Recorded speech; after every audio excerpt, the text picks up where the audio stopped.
UFC 317 happened last night, boys, and I'm gonna be honest, it was a fantastic card, and it was one that was really needed, alright? We saw a lot of back and forth wars that were really high-paced. Fight of the year, Joshua Van versus Brandon Royval. Respect to both of those guys. I'm gonna lose my goddamn breath even just thinking about it, man. And there were finishes after finishes after finishes, and just a lot of divisions have been shaken up, and today we're gonna be doing a little bit of matchmaking based off of the fighters, a few off the prelims, but mostly for the main card for UFC 317, baby. And I want to say this as well. Shout out this card, man. I really needed it because after Atlanta and Baku back to back, and I don't know what it was, but just the day of 317, I was excited for the card. I was chomping at the fucking bit for it, but I was in one of those moods where I'm like, oh man, like, is the UFC just falling off, bro? Like, the press conferences, they suck. Dana White is barely the boss anymore. Like, they're going and they're promoting boxing more than they're actually fucking promoting the shit we need in the UFC. We don't get the face-to-faces and all that shit. And the presser on Thursday just sucked. So I was in one of those moods where I'm like, oh man, is the UFC just falling off, man? Like, I'm in the mood. I really need some good fights. And this card absolutely delivered and gave us a shit ton to talk about, to yap about, and to make matches for next for a lot of these divisions, man. So just starting off with the man of the fucking hour, sipping his goddamn tea like some Triple X shit. Ilia Topuria versus Charles Oliveira was a goddamn brutal beating, okay? Because Charles Oliveira didn't just get sent to the Shadow Realm. Shout out Joe Rogan for saying that 800 fucking times tonight, but he got sent. He was just laying flat out cold. We saw murders on live television tonight, my boys. Hermanson, they had to give like the bi-hourly update on him because the soul was taken out of him like the fucking Grim Reaper. Yeah, Charles Oliveira laying flat out, and it's just like, who the hell is going to be able to beat Topuria, man? The knockout power translated so well, so fucking well up to lightweight. I don't give a fuck what you say about, oh, Oliveira, he's been chinny his whole career. To finish Oliveira, barely anybody besides Islam Makhachev, the pound for pound number one right now, has been able to do that to Topuria, or I'm sorry, to Oliveira, and finish him efficiently as fuck like that, giving him everything on the feet, leaving Charles Oliveira to give nothing because Oliveira was landing pretty clean at times. He tried to get the fight into the clinch. He even took down Topuria, I believe, once or twice, but Topuria said fuck all to that, man. The defensive grappling is so fucking there. The guy is solid in the clinch, and he was so heavy with the pressure to where when he immediately saw any openings on the feet, he was going the fuck forward and trying to land on Oliveira and being a man of his fucking word and trying to take him out in the first round. When I saw Topuria was saying in the build-up, like, I'm going to knock him out in the first round, I thought that it was going to be more of like a third or fourth round. Holy actual fuck, though. I don't know who's going to be able to beat Topuria. The defensive grappling is so fucking there. The striking and the KO power is so fucking there. And the speed, landing to the body, all of it translated perfectly up to the lightweight mold, man. And what do I do next with Topuria? They brought Patty the fucking baddie in the cage. I think that was a load of bullshit. I mean, it was a little bit of hype. Nice to see some fucking trash talk again after the garbage presser we saw on Thursday. So I like to see a little bit of back and forth, a little bit of shove, and I'm gonna rest my balls on your forehead kind of bars. But at the end of the day, that is clearly, in my opinion, not the fight to make next. Now, what I think you should do, and it's not even what I think you should do, what I think we're going to see is Topuria versus Gaethje. Alright, let this fucking simmer in here, okay? This is not what I fucking want, my boys. This is not my first or second choice, but Topuria versus Gaethje, I'm putting this here because I would say Topuria versus Patty, or Arman, or Makhachev. Like, all of these fights I would say, but it's just a matter of timing. Because Arman Tsarukyan, I would say fill him in versus Topuria next. He's the number one contender. He is one of the best lightweights right now in the entire fucking roster. The guy is getting completely overlooked and overshadowed just because of the one fight that he pulled out of. And I get that he fucked up everything at lightweight. He fucked up the end of Makhachev's career at that division and just in general. The S tier, the S plus fucking card on paper got turned into that S just because Tsarukyan did fuck up everything. And I understand that the guy still is deserving. He is still well-rounded. He's still underratedly entertaining. If I was the goddamn fucking boss, I would be giving Arman Tsarukyan the shot and these guys could duke it out around November or December. Maybe the same fucking card as like a JDM versus Makhachev. That'd be fucking cinema. But at the end of the day, Uncle Dana just has this fucking vendetta against Arman. I don't think we're going to see him getting a title shot next. Arman's going to face a Dan Hooker or a Paddy Pimblett or something like that. So as much as I want Arman to get the next title shot, I think that he's getting way too much shit for this fucking thing he did. I think that it was fucked up, and I think he fucked up everything. But still, like, other fighters have pulled out of fights and have gotten not nearly a fraction amount of this bullshit. So I think what they're going to do is Arman versus a Dan Hooker or a Paddy Pimblett next. Paddy versus Topuria, that ain't fucking happening, man. Like, listen, I understand understand Paddy's coming off a great win. He's got an okay win streak he's on right now. I think the guy's skill set is legit, but he's got to face somebody in that top 5. Give him an Oliveira next. Give him a fucking Gaethje, if anything, if Gaethje's not going to get the shot. Give him an Arman Tsarukyan, but Paddy needs one fucking more against a legit, true, high-level top 5 guy to really become the number 1 contender. Because Topuria versus Paddy could fucking feed families, but it ain't going to feed fuck all if we don't actually get Paddy at one more win. Maybe even fucking 2, but you know the UFC's trying to push him hard. So that one more win for Paddy to really make him earn that title shot. And then you have Makhachev, who I would just say have Makhachev come back down and face Topuria, even if he wins or loses at 170, but that fight's not going to go down till around November, probably for MSG, and then you're not getting Topuria till next spring or summer for a whole other fucking year again, and we need Topuria active as hell. And the guy, I mean, he wants to dip out of here in the next couple of years, so let's get the most out of this motherfucker while we can, because this guy has top 5 potential written all fucking over him, man. This guy knows how to talk shit, but also be a little respectful with it. And the style in the cage is so fucking exciting, man. It's high-paced, it's high level, he's well-rounded, he's racking up finishes, man. Topuria, no wonder the UFC and Uncle Dana are clamoring for this motherfucker, bro. So I think what they are gonna do next is Topuria versus Gaethje. Whether I agree with it or not, it's not up to me, my boys. All right, I'm simply a fucking consumer.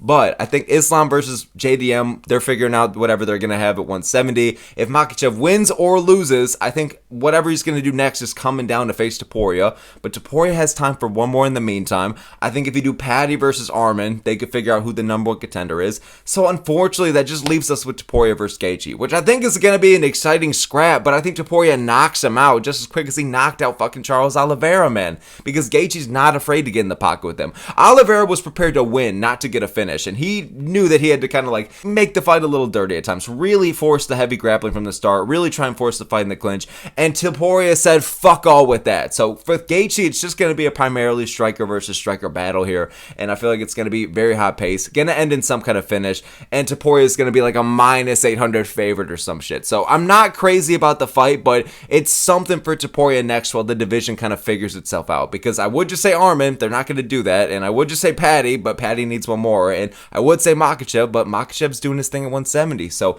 timing is everything for this situation, and Gaethje might have got fucking lucky here to where this guy, I could not stand that he said, oh, if they're not going to give me a title shot, I'm going to retire. I thought that was a bunch of fucking bullshit, man. Like, I'm just sick of these fighters feeling so entitled to the title shot, man. But at the end of the fucking day, considering the state of the division and Topuria just needing somebody for around November or December, I think Gaethje might sadly be the guy, man. So moving on up next to what do you do with the loser of the main event, Charles Oliveira, our boy, man. I mean, he got sent flat out fucking cold, and it does hurt to see, but I think you should give Max Holloway next. Hey, it is what it is, brother. Whether Holloway wins or loses against Dustin Poirier, these guys are going to be on a similar fucking timeline. One fought end of June, and the other is fighting middle of July. So I think Oliveira versus Holloway. I thought this is the fight you should have fucking made anyways. Before both these guys got booked for their next fights, which are obviously going down this summer, I think that these guys should have been the next fight to make. Like, I love this fucking matchup here, man. Like, I know that Holloway has really good takedown defense, and I know he's solid in the clinch, but is he good enough down there to really hold his own against a guy like Charles Oliveira, who has been improving with the patience, and he also has been improving with the wrestling. Like, we all know how slick and good and dominant his jiu-jitsu is, especially off his fucking back. The guy is dangerous. People forget, man, most submissions in UFC history. I got a coat, man. I got a coat because Oliveira got knocked out cold. It helped my parlay. Like, I had Topuria winning. That closed out my money line. I appreciate him for that, but I'm an Oliveira fan, man. And this guy's the baby face of the UFC. And Topuria is the fucking heel. He's the supervillain, and he's out here winning and shit. So, Oliveira, man, he needs some kind of win where it's like, or just some kind of person to face next that is going to keep him relevant in the top 5. Like, I think Oliveira doesn't have to take a big step down and face one of the new up-and-comers and get their respect for the division. I think that Oliveira can still be facing legends. And if Holloway beats Poirier, that's great. Like, he didn't have to go 0-3 against him in a trilogy. And even though that would suck for Sean Bright, like a diamond, Dustin Poirier to go out like that, regardless, Holloway getting that win is great for him because Poirier's going to fucking bounce whether he wins or loses. And Holloway, is still in his early 30s. So he has a lot of time. He has still title aspirations that he wants to fucking live up to. So I think that if he beats Poirier, that's great. Book him against Oliveira, who's coming off a loss. But considering that how good Oliveira's striking is, it has good pop behind his shots. The guy's grappling is fucking fantastic. I feel like he'd be a great matchup against Holloway, who has good takedown defense and really fantastic pressure fighter, who is so heavy with the output and the volume. This guy's a maximum Holloway, and we got mini Holloway and Joshua Van we're going to get to soon. But regardless, I think it's a fireworks fucking matchup. And if Holloway loses to Poirier, that way, I mean, one of these guys has to win. Oliveira coming off a loss to Topuria. Holloway coming off a loss to Topuria and Poirier. So at the end of the fucking day, win or lose for Holloway next, I think that this is the fight you should make. I think it would be fucking fireworks. Oliveira's elite grappling versus Holloway's elite takedown defense and really fucking good striking. And Oliveira's got good striking too, man. And the chin, the striking, I know it's hard to say that after Topuria took his fucking soul, but regardless, I think that this is the matchup you should make next for both of these guys. Moving on up next to what do you do with Alessandro Pantoja, man, who gave nothing but pressure and heavy fucking grappling, and really just, you could tell with every motion that Pantoja was doing on the feet and on the ground whenever these guys got into the scrambles, that Pantoja had the urgency to finish, and he had a point to fucking prove. He was feeling really disrespected about the pound for pound ranking and shit, and at the end of the day, man, this is a fucking statement. I know that Kai France wasn't the biggest deserver, I don't even know if that's a fucking word, but of the title shot anyways, but regardless, man, Pantoja versus Van is the fight you should make next. Both of them had great wins tonight, man, and Pantoja, again, with the urgency to finish, and just like his finishing ability in general has been improving so much. He's not just some heavy decision guy anymore, man. And when he is going to these decisions against Ursag or Royval or Moreno, they're fucking wars and they're great fights to watch. So Pantoja is genuinely, I'm not just saying this to push on my glasses and be a fake hardcore, but he's genuinely one of the most underratedly entertaining fighters that we have right now on any weight class. These flyweights are fucking bringing it this year, man. Like, shout out Uncle Dana for not shutting down this fucking division a few years ago, because, man, they're here to not fucking play. Like, and I'm gonna get to it in the next fight as well, but Jesus Christ, man, like, these guys are really putting on great performances this year, and Pantoja's the absolute man. He let Kai France have nothing for him. You're not JDM, little bro. You're not JDM, little bro. I know that Volkanovski and JDM, they just won the fucking belt this year. Kai France thought he was going to develop the takedown defense a lot. He was going to have a JDM versus Bilal type performance. You ain't no JDM, and this is no fucking Bilal, bro. All right? So Pantoja just went out there and shut down Kai France. He kept him on the ground and had his back for a lot of the fucking fight, and eventually got that great submission in the third. I say do him versus Joshua Van next. They had a no aura versus no aura face-off in the goddamn cage afterwards, and Van was like, hey man, this guy's good, but he's never faced no Joshua Van. And then he drops the fucking mic. That was the one Joshua Van bar that we got. That was literally all that he fucking said. This guy is our tiny little iron golem. He's our tiny little baby zombie, but man, he's exciting as fuck. So I can't deny that the guy has no fucking words to say on the mic. You could tell that Pantoja was staring at this dude, being like, all right, this guy is fucking next. Like, I'm prepared to fucking shut this prospect down. And for Van, he's just happy to be there. This is a big moment for him. Like, he's finally putting himself on the fucking spot. Baby's first words, man. And I love Joshua Van. I'm a huge fan of the guy, but man, like, there's just nothing to be desired on the mic here. But the fact that he's so exciting in the cage, most output in UFC fucking history, like, I can't complain at all. You can't have it all sometimes. They can't all be Topurias. So Van is constant excitement inside of the fucking cage, man. And I think Pantoja, like I said, underratedly entertaining as well, to where I think this is going to be an absolute scrap. It's a great fight. You could book it around December, November, something like that, because Pantoja fights every 4 to 6 months. He's an active champion that takes on all contenders, and I like that he has a fresh matchup. And for Joshua Van, this fucker fought I was gonna say last week, but literally within the month, man. Like, he's fought already back-to-back pay-per-views, so activity and recovery is not a fucking problem to him, man. So at the end of the day, this fight's gonna be very exciting. I think that Pantoja is gonna beat Van. I know going into the fight against Royval, I was saying, oh, Van, he's just not ready enough for this big moment or type of opponent right now, and he proved me the fuck wrong. And I understand Royval didn't mix it up on the ground, but I mean, at the end of the day, the fight is what it fucking is. It was a war, and Van totally deserves the title shot. I think that he should be up next because he's the official #1 contender now, man. Uncle Dana was promising the winner of Royval and Van is gonna get the title shot next. He was sweating and hoping that Royval wasn't gonna win this shit, and he would have to give Royval another fucking title shot. No disrespect to Royval, he absolutely brought in this fight and made it super fucking entertaining against Van. It was one of the best fucking fights I've ever seen, dog. Pure action, constant pressure. Both guys had great moments. From the start, just very high output, very high activity. It was fantastic, beautiful, I dare say pretty looking fucking striking, my boys. So at the end of the day, respect to both guys, but Van has really earned his fucking keep and proved that he really can hang with that upper fucking echelon of the division, even though he's only 23. But I worry though, because Pantoja, even though he's getting up there in age, man, I do think he's the absolute man right now. I do think he's the more well-rounded fighter, and he's got a fantastic fucking chin. So I think he's a very dangerous matchup for Van, and this might be a bit too early for Van, but at the end of the day, he's proven he's the number one contender. This is the fight to make next. Pantoja has beaten like 7 out of the top 10, and Van now making his way as a fresh, exciting fan favorite of a number one contender, coming off of one of the fights of all fucking time, baby. This is the fight you should make next. Pantoja versus Van. I'm really excited for it, and this dude Van has some motherfucking plot armor, bro. We are fucking thriving and living and shining like a fucking diamond, baby, for the Joshua Van title run. So hopefully he gets it done, but I think Pantoja is going to shut him down, unfortunately. Very excited for it regardless, man. Moving on up next to what do you do with Brandon Royval here, man? I think you should give him Manel Cop and rebook this fight. Like, obviously, if Brandon Royval won, it'd be a whole different story. Like, I don't know if I should even give him the title shot if he won anyways, or whatever the fuck you could do with him, because he has fought a lot of the guys in the top 10 already. But Manel Cop is one of those fresh matchups, and these guys were already booked to fight twice. Royval pulled out of the first one, and Cop pulled out of the second one, alright? This might be the flyweight version of Khabib versus Tony here, but at the end of the day, I think that this fight would be fireworks. I think that it's a winnable fight for Cop, but it's a winnable fight for Royval. They're both really good strikers who are also fucking solidly well-rounded and know how to mix it up. More so, Royval is the one who's going to be mixing it up, if anything. Cop is primarily the fucking striker here. But again, like, Royval, respect to him for fucking putting on a dog fight here, man. Like, I know we got beat the fuck up, and whatever judge had it 30-27 for Van was kind of some fucking bullshit, okay? I had it 29-28 for Van. I understand it was a very close fight, so I could see it. I don't think it's the craziest thing in the world, but Royval was making it so competitive to where it's like, how do you not give him a round? I sound like Dana White. How? What was the question? Yep. How do you not give this kid a round, all right? But still, Brandon Royval went out there, showed why he's the fucking raw dog, man. And it's not just because he has a bunch of fucking kids. Literally, this guy brought a heavy fucking pace, was not afraid to get in the pocket with Joshua Van, was really trying to be a bit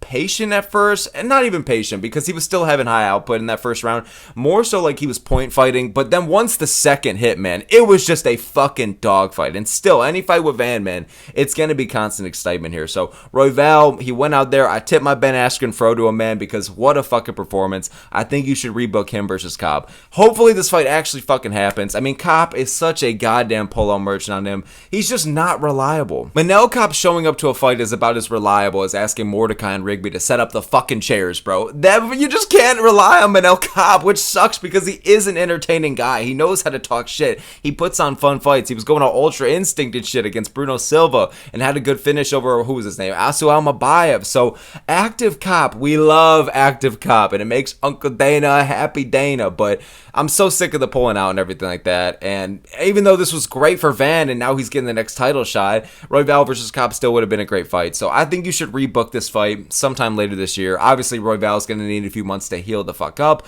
But Cop, man, you got to get inside the cage and not just take on jabronis, all right? So I think this is the fight that you should rebook Royval versus Cop here. I think it'd be a great scrap. Moving on up next to what do you do with Beneil Dariush, man? I feel like that in a very exciting card full of great back and forth wars and a lot of great finishes, Dariush versus Moicano was the stink of the card, okay? This and the Tracy Cortez fight, which I'm not even going to fake casual, y'all. Or I'm sorry, I'm not even going to fake hardcore, y'all. I didn't even fucking watch that shit. I was hungry as hell, boys. I had a little bit of the munchies. I was making my fucking dinner. So no, I did not watch that fight. But regardless, Dariush versus Moicano was the stink of the card.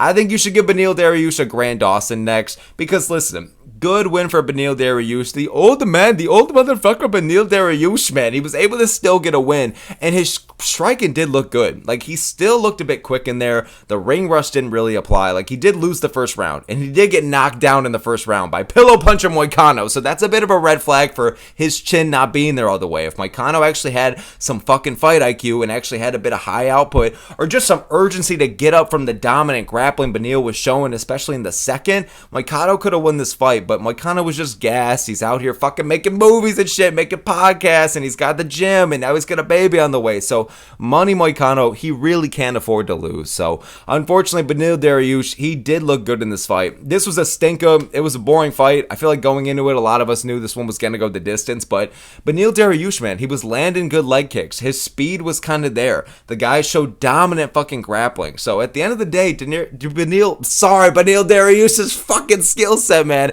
it's still there. And I understand he's ranked in the top 10 still, but I think you should give him a prospect, man. Like maybe somebody who's lingering outside the rankings, maybe a Mauricio fucking Rufy, but I don't want to really rush him. I'm a big fan of Rufy, so I feel like I could see Dariush fucking smudge festing him or fucking holding him down. And I want Rufy to really keep developing the takedown defense and defensive grappling, shit like that. So you can give somebody outside the rankings to Dariush, but when I look at the prospects inside the rankings, it's either like a Joel Alvarez or a Grant Dawson or a Benoit Saint fucking Denis, who I don't even think you can call a prospect anymore, for Beneil Dariush next, man. Because of the fact that I feel like he's been so inactive, because of the fact that this fight stunk it up, I don't think he should get some top 5 name next. Even like I was thinking about maybe doing like a Rafael Fiziev, who's ranked right below Dariush. Maybe you could do that fight, but I want to see Fiziev take on somebody like in the top 7 or 8 next. He might fucking lose, but I'd much rather see a Fiziev versus Dan Hooker than a Fiziev versus Beneil Dariush. You know what I'm fucking saying? So Grant Dawson, I always say this on the channel, man. KGD, one of the most underrated fucking fighters pound for pound on the roster. I think that this guy has great grappling, and he developed the striking a bit in the past couple of years to where he showed good ground and pound against Rafa Garcia, I think the fucker's name was. It was in the Apex. You got to work with me. But then he went out there against Diego Ferreira and was fucking throwing spinning back kicks and just wild shit on the feet. And he did gas out a bit and did have to rely on the grappling in the second half of the fight pretty heavily. But Grant Dawson's USA Big Bad Wrestling, it's legit, it's good, and I feel like that a lot of people just look at his career and base it way too much off of getting knocked out by, god damn it, Bobby fucking Green. So at the end of the day, Grant Dawson's underrated. He's been developing in the striking to where I could see him giving Beneil problems, especially because, again, if you're getting rocked by Pillow Puncher Moicano, I just think it's a red flag for Dariush's chin. So if Dariush was facing somebody who actually had a bit more output in this fight and actually hit a little bit harder than Moicano, it could have been lights out for him. Like, his chin really might just be just not the fucking same as it was from beyond 2 years ago. You know what I'm fucking saying? When this guy was the fucking marauder and people were picking him against Oliveira and shit like that, and he had his win streak. So Dariush's chin just might be cooked, but Grant Dawson has a lot to fucking prove. And if his grappling really isn't on the level of Dariush and Dariush just fucking beats him up down there, who the hell knows, man? That's what makes it so interesting. I want to see if the new guard can take out the old, if Dariush's grappling is going to be able to get the better of the young, hungry prospect who's got some good ground and pound and some good wrestling in Grant Dawson, and just needs to work a bit more on the cardio and the striking. But I feel like Beneil Dariush is a perfect test for both of those fucking things. So I would do Dariush versus Dawson next, man. And moving on to Peyton Talbott, my underdog of the card. I told y'all not to give up on this motherfucker, bro. People forget, man. I understand that Joe Rogan had his Frank Ocean in half in his fucking mouth the entire fight. That was annoying from commentary. They were glazing the fuck out of Talbott. But in general, not to sound like Rogan here, because again, it glazed the fuck out of him this entire fight, but people forget about Talbott, man. Y'all jumped off the train way too fucking quick. You gotta stick around for the next stop, my boys, because Peyton Talbott, I understand that Felipe Lima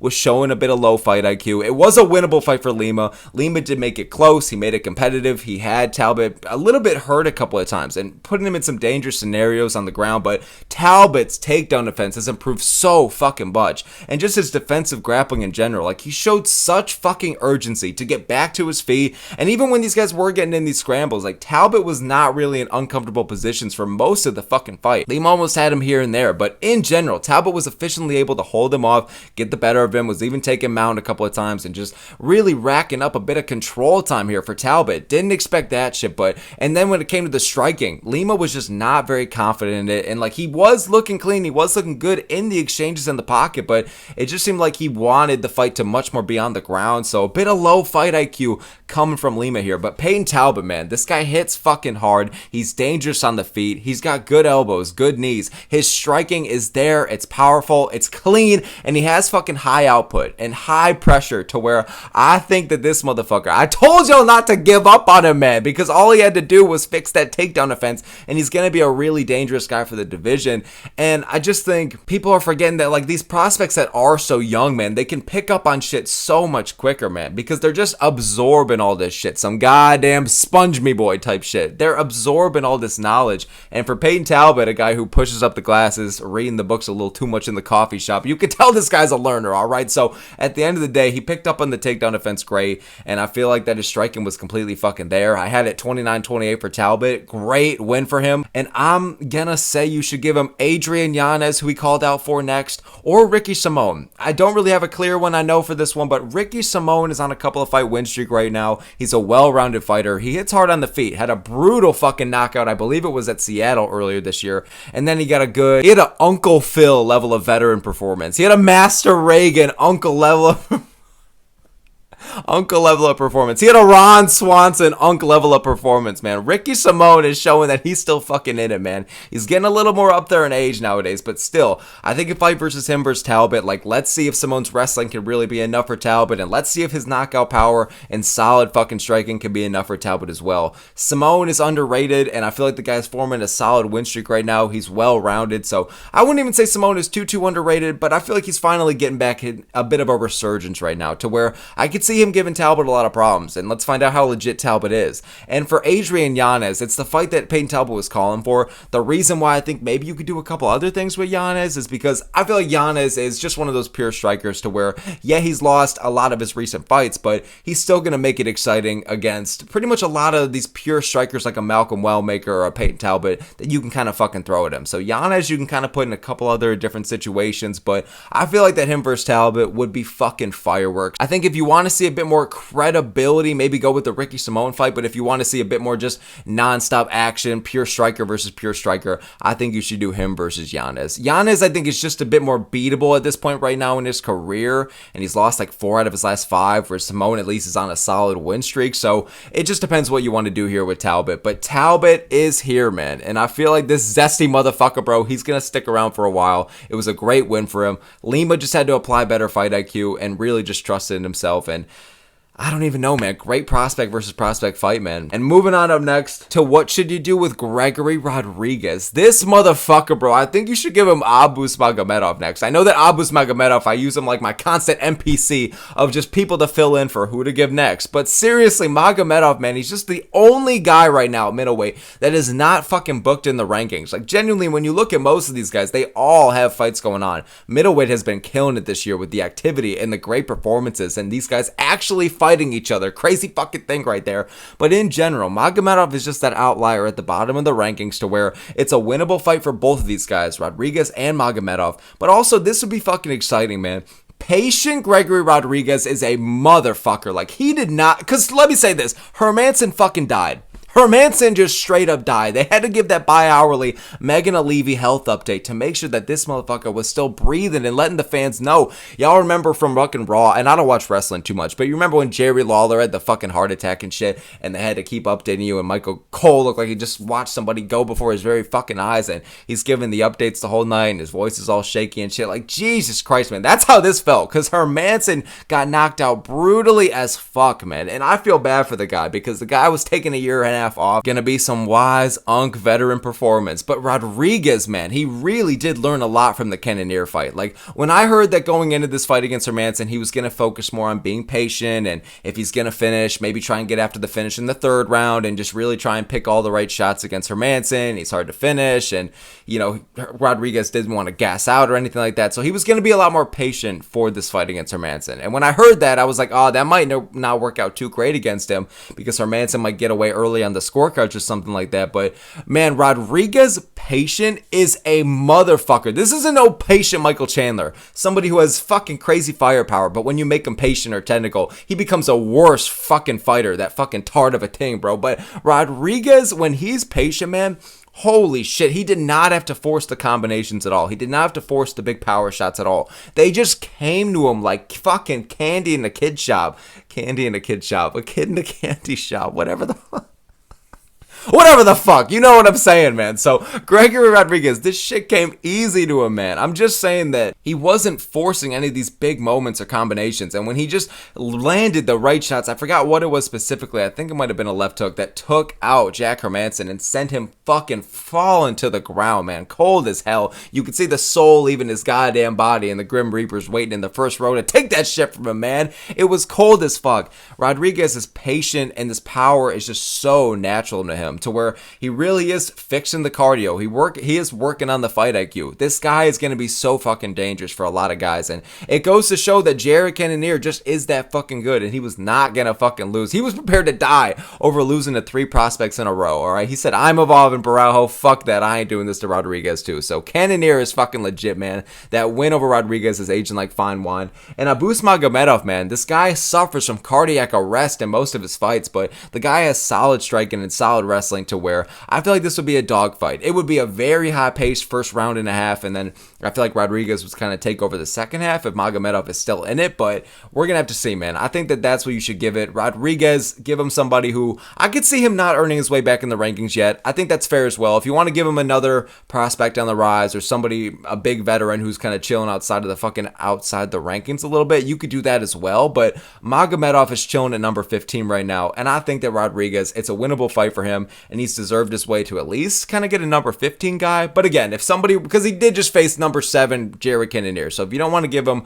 a shot back in the rankings this quickly, I can understand that, but I think this would be a good fight, high-paced scrap, and I feel like it would end in some kind of finish here, man, on the feet or on the fucking ground maybe. So moving on up next to what should you do with Jacoby Smith? I want to say this, I'm not just going to give up on this motherfucker either, because the guy has really good wrestling, really good power on the feet, good striking, and he's athletic as fuck. He's got the athleticism, he has the build as well, he's a perfect fit for welterweight, so this guy on paper has all the fucking skills. But my boy, you gotta work on 2 fucking things. Please, for the love of God, you gotta fix the mic skills, because I swear to God, if he was gonna say Joe Rogan one more fucking time on the mic, I was about to bash my TV in, and that was the second fight of the night, bro. I could not stand that shit. And 2, and really gotta do this one, you gotta fix the cardio, man, because like I said, all those skills don't mean dick all on paper if they're just fucking being gassed out of you and you can't even use all of them efficiently, to where you're halfway through the first round. You know what I'm saying? So it was a solid win for Jacoby Smith. This guy was the biggest fucking favorite in UFC history, which was crazy. I mean, Jesus Christ, I know the price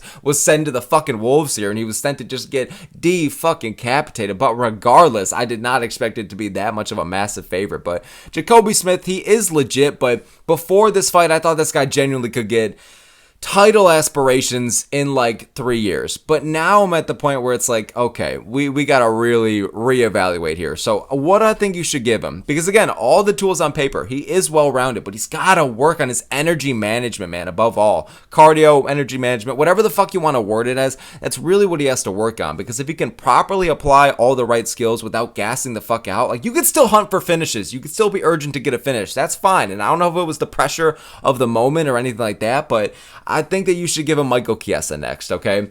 Michael fucking Chiesa, this fuck. I'm picking him for 2 reasons, okay? 1, because it is a recognizable name. A lot of UFC fans, casuals, hardcores, whatever the fuck, you can recognize a Michael Chiesa. Hey, don't talk about my mom. Like, we all know Chiesa. You know what I'm saying? And 2, Chiesa's on a win streak right now. So it's like, okay, you're not just beating an old man Chiesa. Yes, he's old as fuck. Like, this guy is gray as all damn hell. But I'm just saying, like, Chiesa is on a 3-fight win streak. And he's been facing jabronis and cans. He's got a little something going on with the UFC, but regardless, I think that this is a winnable fight for Smith, and I think that Chiesa maybe could somehow pull it the fuck off, because Chiesa has good grappling, and the guy has a solid chin, so he can maybe pull it off. I'd rate Chiesa above a Nico fucking Price, but Smith, man, he's at this point to where I'm giving him Chiesa because it's a good name to have on your resume, you know, back-to-back wins over Price and Chiesa. Who does that? And I just think that this guy really does have legitimate potential, but if he's just going to get rushed right away, and I think commentary said it best, don't be like a Bo Nickel. Like, this guy went from facing kind of a bit of cans to a Ranier de Ritter, and Ranier de Ritter was the fucking underdog going into that one. Thanks again for the easy fucking money, but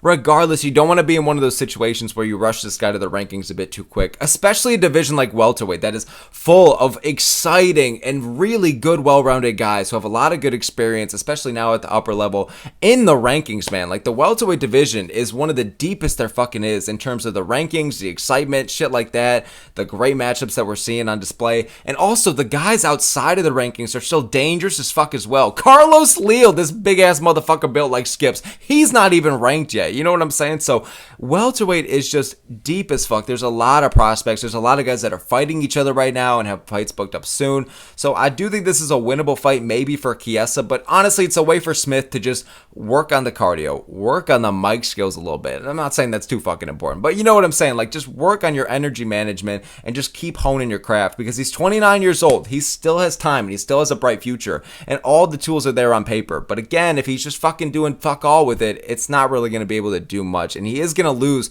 to a lot of guys in the rankings. Like, that performance against Nico Price, like, if he was that gassed after that first half of a round, and a lot of the guys that are in the rankings, or even the ones lingering outside of it, are standing outside of that fucking cage with him, I feel like they would actually be able to bring back a heavy pace, survive that storm, and they would take out Jacoby Smith. So thankfully it was Nico fucking Price of all people. So at the end of the day, I think you should do Smith versus Chiesa next, man. And that is going to be it for the end of this S tier motherfucking Yap session we got, boys. Thank you so very much for making it this far, man. I appreciate y'all a lot. Let me know what you think in the comments below. What do you think of these matchups? Where was I right? Where was I wrong? And let me know which matchups you want to fucking see next. I appreciate you all a lot, man. Hope you had a good time watching the card. I was chilling here last night, man, just by myself, and I had a really fucking good time with it. I was debating, like, do I go out? No, I watch this one with the boys, but I feel like 318 is more of that fucking vibe. You know what I'm saying? The BMF title, man. People forget, man. Holloway versus Poirier. How can you miss it? So, genuinely, this card was really fucking good. Really needed it as a fan right now, man, because back-to-back shitty fight nights, and just with the state of the UFC, you can't really tell right now. Is it falling off, or are the boys still in it? But apparently they live to see another day. The boys are still in it. This card was fantastic. Great finishes. A lot of momentum changing in the divisions.